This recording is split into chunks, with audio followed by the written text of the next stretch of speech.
നമസ്കാരം. താളത്തിൻ്റെ താളം എന്ന എൻ്റെ വീഡിയോ പരമ്പരയുടെ 3ാമത്തെ എപ്പിസോഡാണിത്. നിങ്ങൾ എൻ്റെ കഴിഞ്ഞ 2 എപ്പിസോഡും ധാരാളം പേര് കാണുന്നുണ്ട്, അഭിപ്രായങ്ങൾ അറിയിക്കുന്നുണ്ട്. എല്ലാവർക്കും എൻ്റെ നന്ദി അറിയിക്കുകയാണ്. 3ാമത്തെ എപ്പിസോഡിലോട്ട് കടക്കുകയാണ്. താളങ്ങളുടെ വിഭജനം, അക്ഷരം കണ്ടുപിടിക്കുന്നത്, ഇതൊക്കെയാണ് കഴിഞ്ഞ എപ്പിസോഡിൽ ഞാൻ വിശദീകരിച്ചത്. അപ്പോൾ അടുത്തതായിട്ട് നമ്മൾ ഗതികളെക്കുറിച്ചാണ് പഠിക്കുന്നത്. ഞാൻ മുൻപേ സൂചിപ്പിച്ചിട്ടുണ്ട് 5 ഗതികളാണ് ഉള്ളത്. അതിൻ്റെ പേര് യഥാക്രമം ചതുരശ്രം, ഖണ്ഡം, തിശ്രം, മിശ്രം, സങ്കീർണം എന്നിങ്ങനെയാണ്. ചതുരശ്രം എന്ന വാക്കിൽ തന്നെ ചതുർ എന്ന വാക്ക് 4നെ സൂചിപ്പിക്കുന്നതാണല്ലോ, അത് 4 തന്നെയാണ്. തിശ്രം എന്നുള്ള വാക്ക് എല്ലായിടത്ത് 3 എന്നുള്ളതും വരുന്നുണ്ട്. പക്ഷേ സാധാരണ നമ്മുടെ സംസ്കൃതത്തിൽ 5ന് പഞ്ചം, പഞ്ച അങ്ങനെയൊക്കെയാണ് വരുന്നത്. 7ന് സപ്തം എന്നും 9ന് നവം എന്നൊക്കെയാണ് വരുന്നത്. നമ്മുടെ സംഗീതത്തിൽ തന്നെ സപ്തതാളം എന്നാണ് പറയുന്നത്. അതുപോലെ തന്നെ നവാവരണം അങ്ങനെയൊക്കെയാണ് പറയുന്നത്. പക്ഷേ താളത്തിൽ വരുമ്പോൾ ഏത് ഭാഷയാണെന്ന് എനിക്കറിയില്ല. അറിയാവുന്നവർ എനിക്കൂടെ പറഞ്ഞു തരണമെന്ന് അഭ്യർത്ഥിക്കുകയാണ്. നമുക്ക് 5ന് ഖണ്ഡമെന്നും 7ന് മിശ്രമെന്നും 9ന് സങ്കീർണമെന്നുമാണ് പേര് നൽകപ്പെട്ടിരിക്കുന്നത്. ഞാൻ മുൻപ് പറഞ്ഞ പോലെ ചതുരശ്രം 4, ഖണ്ഡം 5, തിശ്രം 6. തിശ്രം 3 അല്ലേ എന്ന് ചോദിക്കാം. നമുക്ക് കണക്ക് കൂട്ടാനുള്ള സൗകര്യത്തിന് നമ്മൾ 6 എന്നാണ് എടുക്കുന്നത്. അല്ലാതെ ചെയ്യുന്നവരുണ്ടാകാം. ഞാൻ എൻ്റെ ഒരു രീതിയാണ് ഞാൻ പറഞ്ഞത്. മിശ്ര 7, സങ്കീർണം 9 എന്നിങ്ങനെയാണ്. ഇതെല്ലാം മാത്രയാണ്. നമ്മൾ ജാതികൾ പറയുമ്പോൾ അവിടെ അക്ഷരമാണ്, ഇവിടെ അത് മാത്രയാണ്. മാത്ര എന്ന് പറഞ്ഞാൽ സമയത്തിൻ്റെ ഏറ്റവും ചെറിയൊരു ഘടകമാണ്. നമ്മൾ സംഗീതത്തിൽ ഉപയോഗിക്കുന്ന ഏറ്റവും ചെറിയ ഘടകം ആണ് മാത്ര. ഇതിന് വേറെ ഡെഫിനിഷനൊക്കെ ഉണ്ട്, ഞാൻ അതിലോട്ടൊന്നും കടക്കുന്നില്ല. നമുക്ക് എളുപ്പം മനസ്സിലാക്കാവുന്ന ഇതാണ്. സമയത്തിൻ്റെ ഏറ്റവും ചെറിയ ഘടകം മാത്ര. മാത്ര 1, അതിൻ്റെ താഴോട്ട് അരമാത്ര, കാൽമാത്ര അങ്ങനെയൊന്നും പ്രയോഗിക്കുന്നില്ല. അപ്പോൾ ഈ 35 താളങ്ങളെ 5 ഗതികളായിട്ട് തിരിക്കുമ്പോൾ 175 കിട്ടുന്നു എന്ന് ഞാൻ നേരത്തെ പല പ്രാവശ്യം പറഞ്ഞു. 175 താളങ്ങളല്ലെന്നും 35 താളങ്ങളേ ഉള്ളൂ എന്നൊരു വാദവുമുണ്ട്. അതും തെറ്റാണെന്ന് ഞാൻ പറയുന്നില്ല. അങ്ങനെയും വാദിക്കാം, അങ്ങനെയും പറയാം. ഇനി 35 താളങ്ങളെ എങ്ങനെയാണ് ഗതികൾ കൊണ്ട് വിഭജിക്കുന്നത് എന്നാണ് പഠിക്കേണ്ടത്. ഞാൻ മുമ്പ് പറഞ്ഞ 35 താളങ്ങളിലെ ഒരു താളമാണ് ചതുരശ്രജാതി ത്രിപുട. ഈ ചതുരശ്രജാതി ത്രിപുട എന്ന് പറഞ്ഞാൽ ഒറ്റയടിക്ക് ചിലപ്പം എല്ലാവർക്കും മനസ്സിലാവില്ല. പക്ഷേ അതും ഞാൻ സൂചിപ്പിച്ചിട്ടുണ്ട്, 35 താളങ്ങൾക്ക് ഓരോ പേരുണ്ടെന്ന്. അതിൽ ചതുരശ്രജാതി ത്രിപുട താളം വരുമ്പോൾ അതിൻ്റെ പേര് ആദി എന്നാണ്. അപ്പോൾ ആദിതാളം എന്ന് പറയുമ്പോൾ ഒരുമാതിരി എല്ലാവർക്കും മനസ്സിലാവും. എന്നാൽ ഇതിൻ്റെ യഥാർത്ഥ പേര് ചതുരശ്രജാതി ത്രിപുട എന്നാണ്. അതായത് ചതുരശ്രജാതി ത്രിപുട. ത്രിപുട ലഘു, ദ്രുതം, ദ്രുതം. ചതുരശ്രജാതി ആയതുകൊണ്ട് ഒരടി അടിച്ചിട്ട് 3 വിരലെണ്ണുന്നു, ദ്രുതം, വീണ്ടും ദ്രുതം. ഇതാണ് ആദിതാളം. അപ്പോൾ നമുക്ക് ആദിതാളം എന്ന് പറയുമ്പോൾ എല്ലാവർക്കും അറിയാം. ശരിക്കും പറഞ്ഞാൽ താളത്തിലെ മെഗാസ്റ്റാറാണ് എന്ന് പറയാം.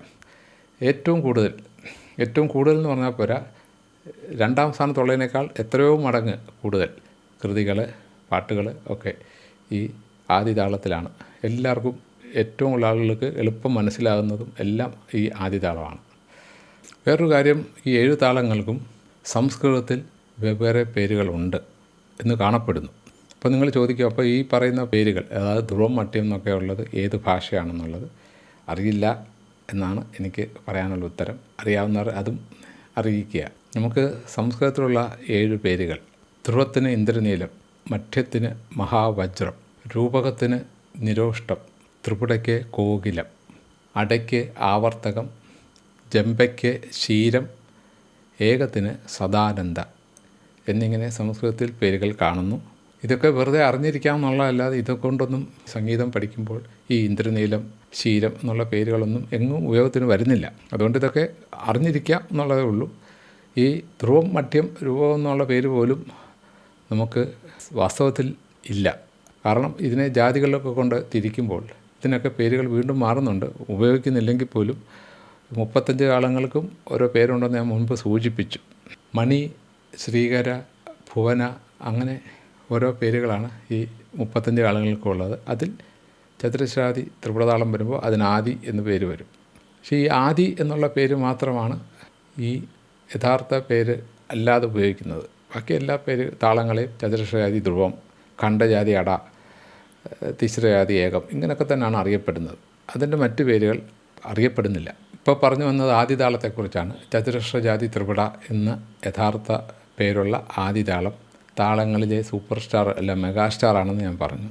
കർണാടക സംഗീതത്തിലെ മൃദംഗം മാത്രമല്ല, വായ്പ്പാട്ടിലും വയലിനിലും കൂടാതെ നൃത്തത്തിലും നാദസ്വരം, തകിൽ എല്ലാ സംഗീത വിഭാഗങ്ങളിലും കൂടാതെ കഥകളിയിലെ ഹിന്ദുസ്ഥാനിയിലൊക്കെ തന്നെ ഈ താളമുണ്ട്. പ്രാഥമിക പാഠങ്ങളൊക്കെ ഈ താളത്തിലാണ് പഠിപ്പിക്കുന്നത്. കഥകളിയിൽ ഇതിന് സമാനമായിട്ട് ചെമ്പട എന്ന പേരും ഹിന്ദുസ്ഥാനിയിലെ തീൻ താളം എന്നാണ് ഇതിനറിയപ്പെടുന്നത്. പക്ഷേ പ്രാഥമിക പാഠങ്ങളെല്ലാം ഈ ചതുരശ്രജാതി ത്രിപുട താളത്തിലാണ് ചിട്ടപ്പെടുത്തിയിരിക്കുന്നത്. 8 അക്ഷരമാണ്. 8നെ നമുക്ക് 4, 2, 1 എന്നിങ്ങനെ ഏറ്റവും ചെറിയ ഘടകം വരെയായിട്ട് വിഭജിക്കാം. അതുകൊണ്ടായിരിക്കാം ഈ ചതുരശ്രജാതി ത്രിപുട താളത്തിനെ ആദ്യം പഠിപ്പിക്കുവാൻ, കാരണം പ്രയാസമില്ലാത്ത താളം ആയിരിക്കണമല്ലോ ആദ്യം പഠിപ്പിക്കുന്നത്. അപ്പോൾ നിങ്ങൾക്കൊരു സംശയം വരാം, ഈ ഖണ്ഡജാതി ജംബ അത് ലഘു അനുദ്രുതം ദ്രുതം 5, 1, 2 8 കിട്ടും. തിശ്രജാതി മഠ്യവും 3, 2, 3 8 കിട്ടും. അപ്പോൾ ഈ 2 താളങ്ങളും 8ആണല്ലോ, പിന്നെ എന്തുകൊണ്ട് ഈ താളത്തിലും പഠിപ്പിച്ചു കൂടാത്ത എന്താണ് എന്ന് ചോദിക്കാം. ഇതിന് വ്യക്തമായ ഒരു ഉത്തരം എനിക്ക് എങ്ങൊന്നും കിട്ടിയിട്ടില്ല. പിന്നെ നമ്മുടെ ഒരു കണ്ടെത്തലാണ്, ഈ തിശ്രജാതി മഠ്യമാണേലും ഖണ്ഡജാതി ജംബയാണേലും കൃത്യം നടുക്കുന്ന് മുറിക്കുവാൻ പ്രയാസമാണ്. ഒരു ലഘുവിൻ്റെ ഇടയ്ക്കൊന്ന് മുറിക്കണം, അല്ലെങ്കിൽ ഒരു ദ്രുതത്തിൻ്റെ ഇടയ്ക്കൊന്നൊക്കെ മുറിക്കണം. ഈ ചതുരശ്രജാതി ത്രിപുട താളമാണെങ്കിൽ ലഘു കഴിയുമ്പോൾ കൃത്യം 4 തീരും, 2 ദ്രുതം കൂടെ ചേർത്താൽ വീണ്ടും 4 കിട്ടും. അങ്ങനെ കൃത്യമായിട്ട് മുറിക്കാൻ പറ്റും എന്നുള്ളതുകൊണ്ടായിരിക്കാം എന്നുള്ള അണ്ടർലൈൻ ചെയ്യുക ഈ താളത്തിനെ ആദ്യത്തെ പാഠങ്ങളൊക്കെ പഠിപ്പിക്കുവാൻ തിരഞ്ഞെടുത്തതെന്നാണ് എൻ്റെ മതം. 5 ഗതികൾ കൊണ്ട് 35 താളങ്ങളെ വിഭജിക്കുന്നത് എങ്ങനെ എന്നാണ്. ഓരോ താളത്തിനെ, ഇപ്പം ചതുരശ്രജാതി ത്രിപുട താളത്തിനെ എടുക്കുക, 8 അക്ഷരം. ചതുരശ്രത്തിൽ ഇത് 4, ഖണ്ഡത്തിൽ 5, തിശ്രത്തിൽ 6, മിശ്രത്തിൽ 7, സങ്കീർണത്തിൽ 9. സാധാരണഗതിയിൽ ഒരു വിവാദ വിഷയമാണ് എങ്കിലും പറയാതിരിക്കാൻ പറ്റില്ല, എല്ലാ താളങ്ങളും ചതുരശ്ര ഗതിയിലാണെന്നാണ് വയ്പ്പ്. ഇപ്പം നമ്മൾ ആദിതാളം ചതുരശ്ര ഗതി എന്നാരും പറയാറില്ല. ആദിതാളം എത്ര മാത്രമാണെന്ന് ചോദിച്ചാൽ 8 × 4 32 എന്ന് പറയും. വാസ്തവത്തിൽ ചതുരശ്ര ഗതിയിലാണ് 4 വരുന്നത്. ഖണ്ഡഗതിയിലാണെങ്കിൽ 8 × 5 40, തിശ്രത്തിലാണ് 8 × 6 48, അങ്ങനെയാണ് പറയേണ്ടത്. പക്ഷേ പൊതുവേ നമ്മൾ ചതുരശ്രജാതി ത്രിപുട താളം അല്ലെ ആദിതാളം എന്നേ പറയത്തുള്ളൂ, ചതുരശ്ര ഗതി എന്ന് പറയാറില്ല. കാരണം ചതുരശ്രത്തിൻ്റെ ഒരു മേൽക്കോയ്മ നല്ലോണം നമ്മുടെ സംഗീതത്തിലുണ്ട്. അത് എന്തുകൊണ്ടാണെന്നുള്ളതൊക്കെ നമുക്ക് കൂടുതൽ പഠിക്കേണ്ടിയിരിക്കുന്നു. ഞാനൊരു വസ്തുത അവതരിപ്പിച്ചു എന്നുള്ളതേ ഉള്ളൂ. അപ്പോൾ 35 താളങ്ങളെ 5 ഗതികളായിട്ട് തിരിക്കുമ്പോൾ 175 കിട്ടുന്ന ഇങ്ങനെയാണ്. ഉദാഹരണത്തിന് ഈ ത്രിപുട താളം എടുത്താൽ, ചതുരശ്രജാതി ത്രിപുട താളം തന്നെ എടുത്താൽ അതിനെ 5ആയിട്ട് തിരിക്കാം. അതിന് യഥാക്രമം ചതുരശ്രജാതി ത്രിപുട താളം ചതുരശ്രഗതി, ചതുരശ്രജാതി ത്രിപുട താളം ഖണ്ഡഗതി, ചതുരശ്രജാതി ത്രിപുട താളം തിശ്രഗതി, ചതുരശ്രജാതി ത്രിപുട താളം മിശ്രഗതി, ചതുരശ്രജാതി ത്രിപുട താളം സങ്കീർണഗതി. അക്ഷരത്തിന് മാറ്റമില്ല, മാത്രയ്ക്ക് മാറ്റങ്ങളുണ്ടാകും. ഞാൻ മുമ്പ് സൂചിപ്പിച്ചു. ഇതേപോലെ 35 താളങ്ങളെ തിരിക്കും. അങ്ങനെ 175 താളങ്ങൾ കിട്ടുന്നത്. ഒരേപോലെ മാത്രം വരുന്ന, ഒരേപോലെ അക്ഷരം വരുന്ന ധാരാളം താളങ്ങളുണ്ട്. അത് പിടിക്കുന്നത് പല രീതിയിലാണെങ്കിലും കണക്കെല്ലാം ഒന്ന് തന്നെയാണ്. ഇതാണ് ഞാൻ ആദ്യം പറഞ്ഞ കണക്ക് മനസ്സിലാക്കിയിരുന്നാൽ നമുക്ക് വളരെ സിമ്പിളായിട്ട് ഏത് താളത്തിനെയും സമീപിക്കുവാൻ പറ്റും എന്നുള്ളത്. ഒരു ഉദാഹരണത്തിന് ഞാൻ എൻ്റെ ഒരു അനുഭവം പറയാം. ഒരു കച്ചേരിക്ക് ഞാൻ പോയപ്പോൾ ഇതേപോലെ ഖണ്ഡജാതി ജംബയിൽ മെയിൻ പാടി. ഈ കച്ചേരി അറിയാവുന്നവർക്കറിയാം, കച്ചേരിക്ക് പോകുമ്പോൾ മെയിൻ പാടുന്നതിനാണ്, അതായത് പ്രധാനപ്പെട്ട കൃതിക്കാണ് തനിയാവർത്തനം വായിക്കേണ്ടത്. ഖണ്ഡജാതി ജംബ കണ്ടു, ഞാനൊന്നും അന്തം വിട്ടില്ല. അതേസമയം എൻ്റെ കൂടെ ഇരുന്ന ഘടം വിദ്വാൻ വളരെ വറീഡായിരുന്നു. ഞാൻ പേരൊന്നും പറയുന്നില്ല, അദ്ദേഹത്തിനെ ഞാൻ കുറ്റപ്പെടുത്തുന്നുമില്ല. അദ്ദേഹം വളരെ വറീഡായിരുന്നു. ഞാൻ കാര്യം ചോദിച്ചപ്പോൾ പറഞ്ഞു, ഈ താളം എനിക്കറിയില്ല എന്ന് പറഞ്ഞു. ഞാൻ പറഞ്ഞു, ആദിതാളം അറിയാവോ? അറിയാം, നമ്മൾ അതിലുള്ള കോരുകൾ വായിച്ചാൽ മതി എന്ന് പറഞ്ഞപ്പോഴാണ് പുള്ളി ശ്വാസം വിട്ടതും വായിച്ചതും. കാരണം എന്താണ്? ഈ ഖണ്ഡജാതി ജംബ എന്ന് പറഞ്ഞാൽ 8 അക്ഷരമാണെന്ന് അത് 32 മാത്രമായിട്ട് ചതുരശ്രഗതിയിൽ വായിക്കാമെന്നുള്ളതും അദ്ദേഹത്തിന് അറിയില്ലായിരുന്നു. അതേസമയം ആദ്യ താളം പഠിച്ചിട്ടുണ്ട്. അപ്പോൾ ഈ കണക്ക് പഠിച്ചാൽ നമുക്ക് ഇപ്പോൾ ഒരു താളം കണ്ടാൽ നമുക്ക് പേടിക്കേണ്ട കാര്യമില്ല. ഇപ്പോൾ 16 അക്ഷരം വരുന്ന ഒരു താളം വന്നാൽ ഈ താളത്തിൻ്റെ ഇരട്ടിയാണ്, അത്രയേ ഉള്ളൂ. ഇപ്പോൾ രൂപതാളം ഇടുന്നു, തിസ്രജാതി ഏകതാളം ഇടുന്നു, ഇത് രണ്ടും തുല്യമാണ്.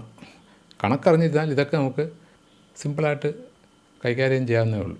ഭംഗ്യന്തരേണ ഞാൻ പറഞ്ഞു എന്നുള്ളതേ ഉള്ളൂ. 35 താളങ്ങളെ 5 ഗതികളായി തിരിക്കുന്നത് എങ്ങനെയാണെന്ന് പറഞ്ഞു. ശരിക്കും പറഞ്ഞാൽ ഒരു താളത്തിൻ്റെ സ്വഭാവം അറിയുന്നത് ഈ ഗതികളിലൂടെയാണ്. ഒരു താളത്തിൻ്റെ ആ ഭംഗി അല്ല അതിൻ്റെ യഥാർത്ഥ രീതി ഒക്കെ ഈ ഗതികളിലാണ് അടങ്ങിയിരിക്കുന്നത്. ഗതി വരുമ്പോഴാണ് ആ താളത്തിൻ്റെ ഒരു റിയാലിറ്റി വരുന്നത്. അപ്പോൾ നമ്മൾ ഗതിയെക്കുറിച്ച് പഠിച്ചു കഴിഞ്ഞു. ഇനി ഈ ഗതി നമ്മുടെ പാട്ടിലേക്ക് എങ്ങനെ കടന്നു വരുന്നു, ഇതെങ്ങനെ മനസ്സിലാക്കാം എന്നുള്ളതെല്ലാം അടുത്ത എപ്പിസോഡിൽ വിശദമായി പറയാം. നന്ദി, നമസ്കാരം.